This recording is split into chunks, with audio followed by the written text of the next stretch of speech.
नमस्कार दोस्तों, द भारतीय चैनल में आपका स्वागत है।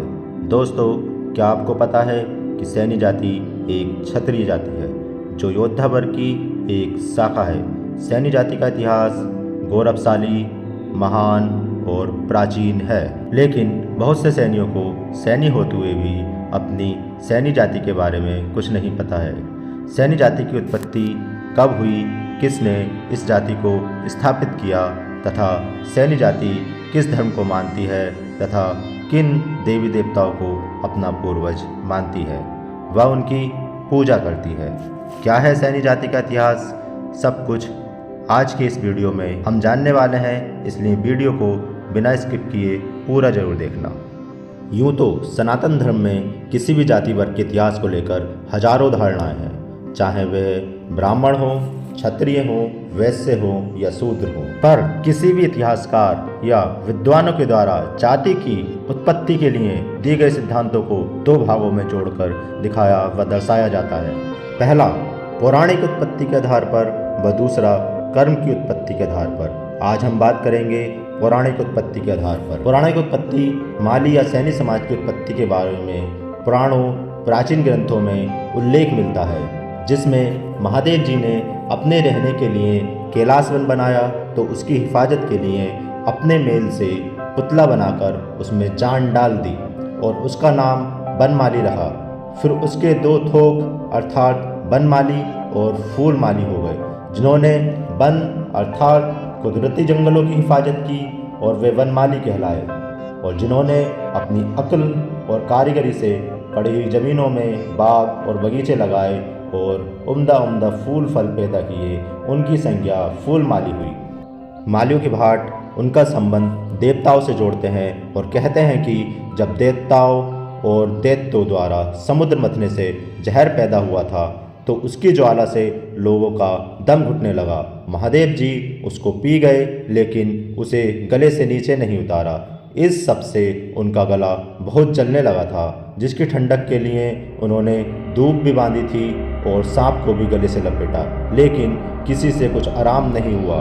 तब उनकी बेटी मनसा देवी को जब ये सब ज्ञात हुआ तो उनसे अपने पिता की ये पीड़ा देखी न गई। जब उन्होंने बिना कुछ सोचे समझे वो जहर धीरे धीरे पी लिया, जिससे महादेव जी के कंठ की जलन समाप्त हो गई, लेकिन मनसा देवी जहर के प्रकोप से पूर्णतः नीली पड़ गई। महादेव जी ने पुत्री मनसा से कहा, हे पुत्री, तुमने मेरे कंठ का जहर पिया है और कर्तव्यनिष्ठ संतान हमेशा अपने पिता का मान बढ़ाती है, अपने सुखों को भी त्याग कर उनके जीवन के सभी दुखों को दूर करती है। ऐसी संतान प्रशंसनीय ही नहीं अपितु वरदान के योग्य है। मैं तुम्हें वरदान देता हूँ कि तुम पर कभी भी किसी भी प्रकार के विष का कोई प्रभाव नहीं पड़ेगा। और तत्पश्चात इस सब से खुश होकर ब्रह्मा जी ने भी उनको वरदान दिया। इसके बाद श्री हरि ने कहा कि तुमने सृष्टि को पुनः हरा भरा किया है, तो मैं तुम्हें वरदान देता हूँ कि अब से संसार में तुम्हें वनहरी अर्थात बनमाली के नाम से भी जाना जाएगा। आइए अब आपको लेकर चलते हैं सैन्य जाति के इतिहास की अन्य मान्यताओं की ओर। दूसरी मान्यता के अनुसार सैन्य समाज भगवान श्री राम के पुत्र कुश के वंशज हैं। इसके अनुसार कुश से कुशवाहा, मौर्य, शाक्य और सैन्य संप्रदाय बना है। हमारी माता ने हमें बताया है कि हम श्री राम के वंशज हैं।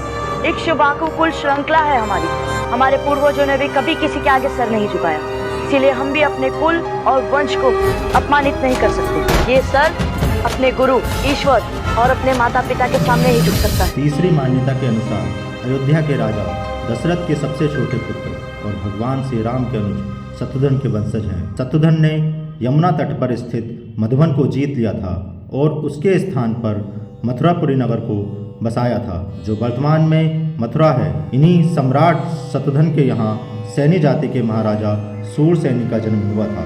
यहाँ से सैन्य जाति के वंश की शुरुआत हुई, जो वर्तमान में पूरे भारत में फैली हुई है। हमारे महाराजा सूरसेन का जन्म महाभारत काल में हुआ था।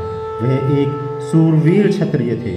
प्राचीन ऐतिहासिक अभिलेखों के अनुसार मथुरा सूरसेन महाजनपद की राजधानी थी। हमारे सम्राट सूरसेन वासुदेव के पिता और भगवान श्री कृष्ण के दादा थे। इस पौराणिक मान्यता के अनुसार यही वह सैन्य वंश है जिसमें भगवान श्री कृष्ण का जन्म हुआ था और महाराजा सूरसेन के वंशज ही सैनी कहलाए। सम्राट सूरसेन हिंदू पौराणिक कथाओं में वर्णित मथुरा नगर का एक सूरसैनी शासक था। उनका विवाह मरीसा नाम की एक नागिन महिला से हुआ था। यही नागिन महिला कुंती पुत्र भीम के लिए वासुकी के वरदान का कारण थी। सम्राट सूरसेन और मारिसा के 15 बच्चे थे। सूरसेन समुद्रविजय जो स्वयं नेमिनाथ के पिता थे तथा वासुदेव जो कृष्ण के पिता थे तथा महाराजा सूरसेनी कुंती के पिता थे। माता कुंती का महाभारत और पुराणों दोनों में बड़े पैमाने पर उल्लेख किया गया है, जो कर्ण तथा पांडवों की माता थी। महाराजा सूरसेनी का इतिहास यह साबित करता है